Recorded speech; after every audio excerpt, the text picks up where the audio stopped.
Learning objectives.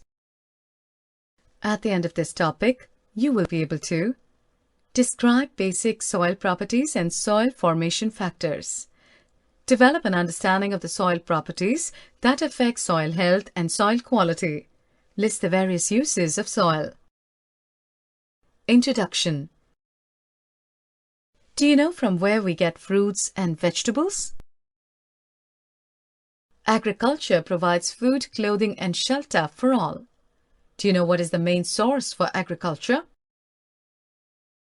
Soil is a natural resource that is essential for life. Soil is used as a source for food, clothing, shelter, minerals, coal, bricks, mortar, pottery, and porcelain. Soil provides water and minerals to plants for their growth. Soil formation. Soil is formed by weathering of rocks. Weathering is the breakdown of rocks by the action of air, wind, and water. Soil formation is a slow process. It occurs all the time. Soil formation is a two-step process. Weathering of rocks takes place.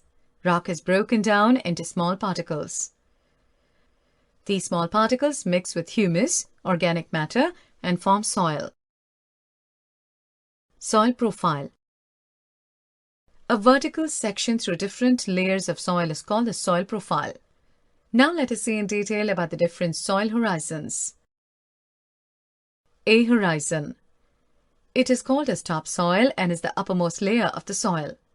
The color of this layer is the darkest since it is rich in humus and minerals. It is soft, porous, and holds more water than the other layers. Plants get most of the nutrients and water from this layer. It is also home of many living organisms like rodents, snakes, moles, worms, etc. B horizon. It is the second most layer from the top and lighter in color. It may contain a little humus, rich in minerals, and serves as a water reservoir. C horizon. It consists of small pieces of original rock broken due to weathering. It is hard and compact than the above two soils. Bedrock. The bottom layer is the unweathered, solid rock. Now let us see a video clip to understand about soil profile more clearly.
Soil types.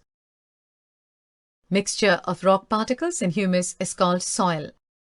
Soil is classified into various types based on the appearance and proportion of particles. Sandy soil, clayey soil, loamy soil.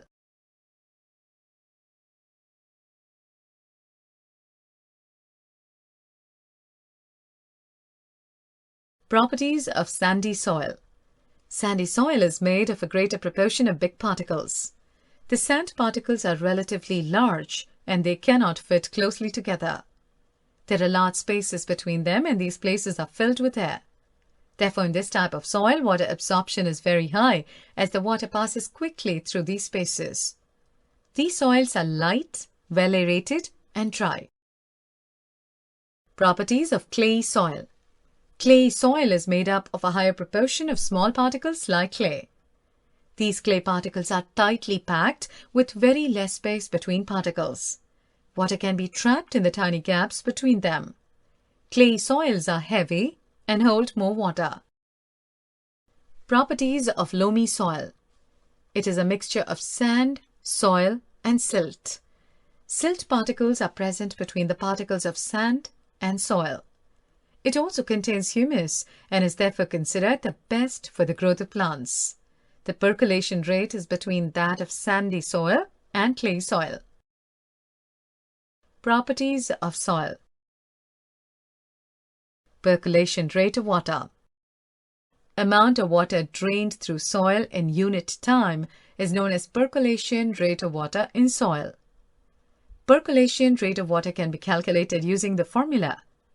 Percolation rate is equal to amount of water in milliliter by percolation time in minute. The percolation rate of water in sandy soil is fastest and in clay soil is the slowest.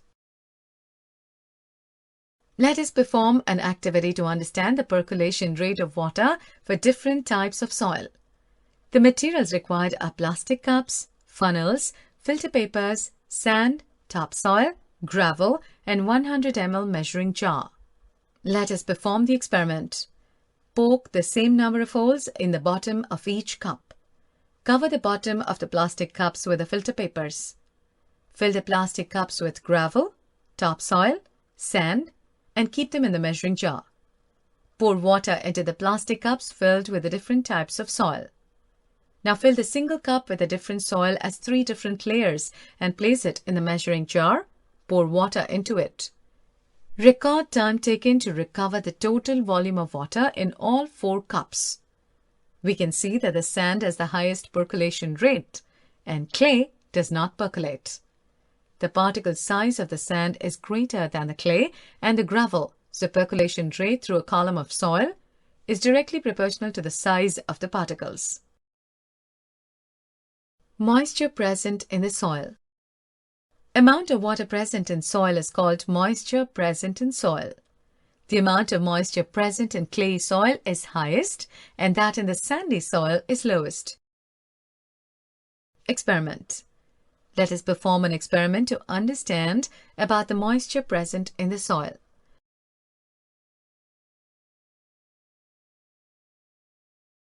For this experiment, we need a test tube, 2 spoons of sand, a burner, and a test tube stand. Fix the test tube to the test tube stand and place the burner below the test tube. Put 2 spoons of sand in the test tube. The water in the soil evaporates on heating and condenses on the cooler part of the test tube. This shows us the presence of moisture in the sand. Absorption of water. Different soils absorb different amounts of water. Clay soil absorbs the highest amount of water because of its higher water retention capacity. On the other hand, sandy soil absorbs the least amount of water because of its lower water retention capacity. Soil and crop. Different types of soil are found at different places. A particular soil type may not be suitable for certain types of crops. That's why different types of crops are grown in different parts of the world. Sandy soil, clay soil, loamy soil, sandy loam. Sandy soil. Sandy soil is not fit for any crop as it does not retain water. However, some thorns and bushes do grow in sandy soil. Millets can be grown in sandy soil. Clay soil. Clay soil is best suited for paddy as it can retain water for a longer time. This is also suitable for wheat and grams. Loamy soil. Loamy soil is considered the best for almost all types of crops. It is suitable for lentils and other pulses. Sandy loam. Sandy loam soil is suitable for the growth of cotton plants as it can easily drain water and is well aerated. Soil erosion. Removal of topsoil by weathering agents such as wind, water, and ice is known as soil erosion. Soil erosion affects the fertility of soil as humus present in the soil is eroded along with the soil. It is important to prevent soil erosion. Preventive measures for soil erosion. Deforestation should be prevented at all costs to prevent soil erosion. Shelter belt plantation of trees is good for preventing soil erosion. Terrace farming in hilly areas is effective in preventing soil erosion. Summary. Let's summarize the topic. Soil is a mixture of rock particles and humus. Soil profile is a section through different layers of the soil. Various layers are called horizons. Soil is formed when rocks are broken down by the action of wind, water, and climate. This process is called weathering. Percolation rate of water is different in different types of soil. It is highest in the sandy soil and least in the clay soil. Soil erosion is the removal of land surface by agents like floods, wind, and ice. Soil pollutants are any unwanted materials or chemicals like pesticides, insecticides, any packing materials that change the properties of soil. Different types of soils are used to cultivate different types of crops. Clay and loam are suitable for growing wheat, gram, and paddy. Cotton is grown in sandy loam soil. Do all the soils absorb water to the same extent? To find out, perform an activity and record your observations. Take a plastic funnel. Take a filter paper, fold and place it in the funnel as shown in the image. Weigh 50 grams of dry powdered soil and pour it into the funnel. Measure a certain amount of water in a measuring cylinder and pour it drop by drop in the soil. Subtract the amount of water left in the measuring cylinder from the amount you started with. This is the amount of water retained by the soil. Record your results in your notebook in the following manner. Weight of soil is equal to 50 grams. Initial volume of water in the measuring cylinder is equal to U ml. Final volume of water in the measuring cylinder is equal to V ml. Volume of water absorbed by the soil is equal to U minus V ml. Weight of water absorbed by the soil is equal to U minus V gram. 1 ml of water has weight equal to 1 gram. Percentage of water absorbed is equal to U minus V by 50 into 100. Repeat this activity with different soil samples. Which soil would have the highest percolation rate? Which soil would have the lowest percolation rate?